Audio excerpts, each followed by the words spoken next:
difficult healing work that we need to do on ourselves.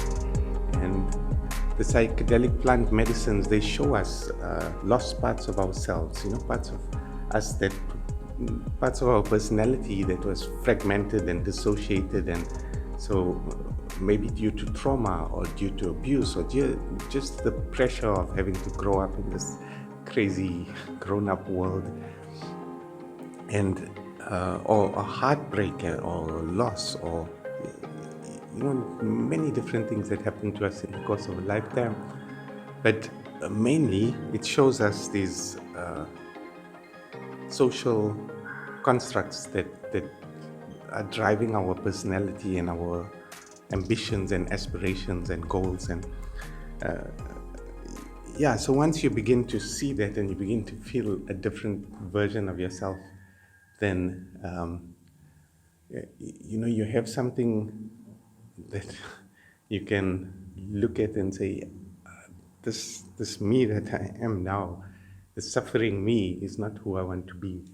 And the solution is not to take another substance to to get me there, because all it can do is this, and then this, and then this, and then this, So the thing to do is that anytime you have a psychedelic journey,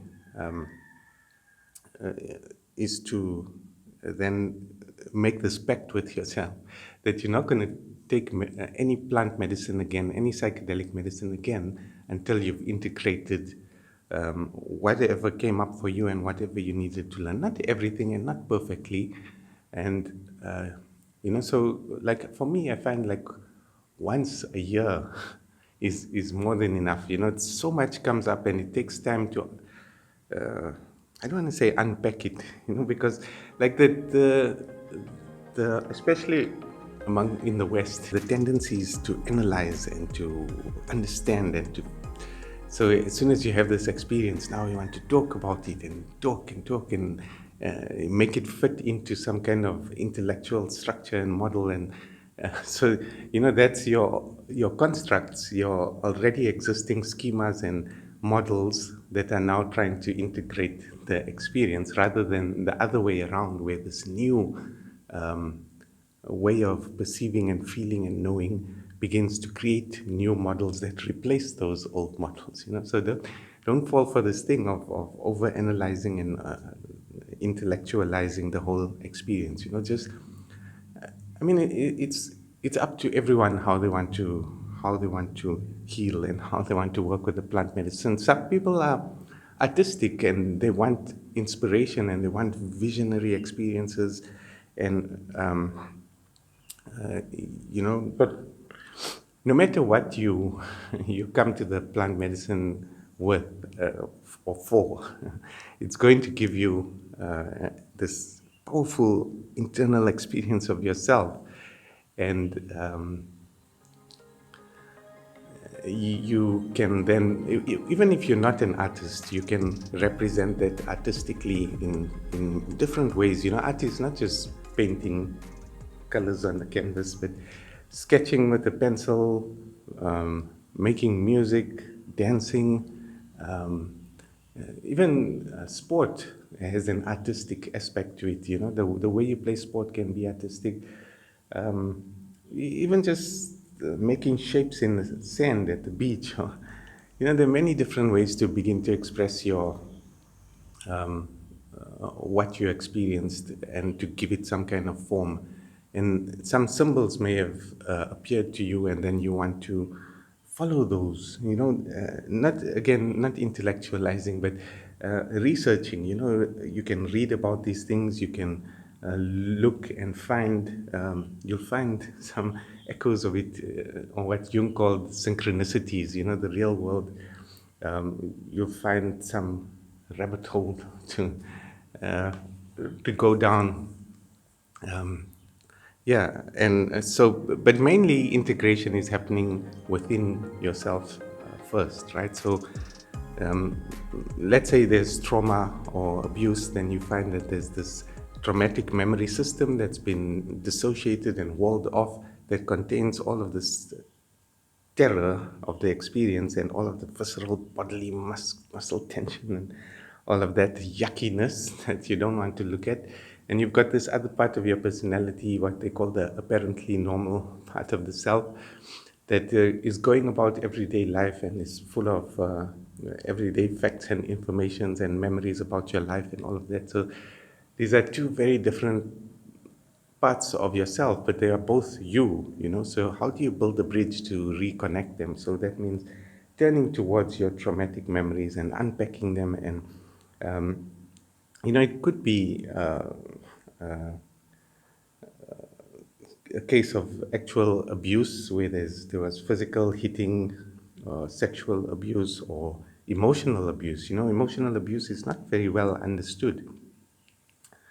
And or it could be a traumatic experience like going under anesthetic and for a while being stuck in that terror state and not knowing what's going on. It could be they call them ACEs, adverse childhood experiences, and all of them have an impact on the growing self of the little child, on the personality structure of the little child. So there's work to be done to integrate those parts of the self, and there's a lot of research now, and there's a lot of really good stuff on healing trauma and abuse, but also on integrating the emotional part of self, the emotional memory system, and the intellectual, the apparently normal part of self. So you're talking about the upper left brain and the lower right brain, getting them to talk to each other, to integrate. But there are other lost parts of self that we need to integrate as well.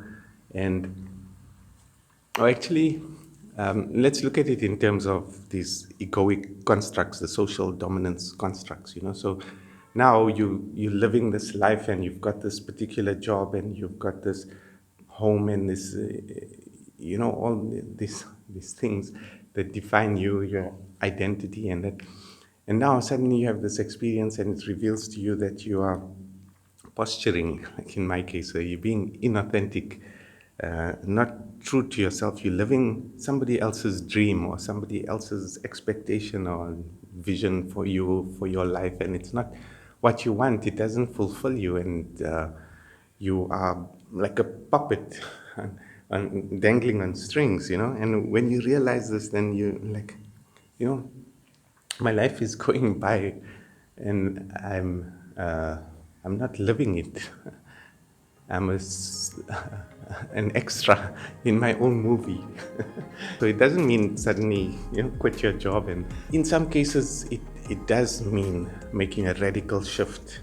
And if you find that you're on the wrong career path or in the wrong relationship, or you have to start to own those things and realize that it's only you who can shape the life that you really want to live.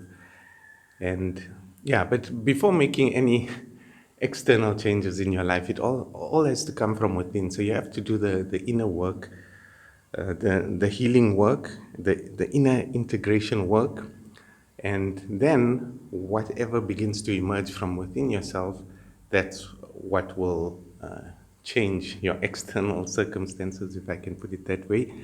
And so the essence, the core, as I alluded to earlier, is to be able to feel, regulate, evaluate, and express each of your emotions in the context of real, genuine relationships. So it's not something you can do lying down with your eyes closed and listening to music. And it's not something you can do sitting even with a healer or a therapist or, and talk. It's something you have to live. You have to, and it's the hardest thing to do, because these emotional schemas, these social constructs, they are deep-seated, deeply embedded in the very foundation of our entire personality structure. So to begin to change that is very difficult. To feel your way back into your body and into your heart and into your aliveness and into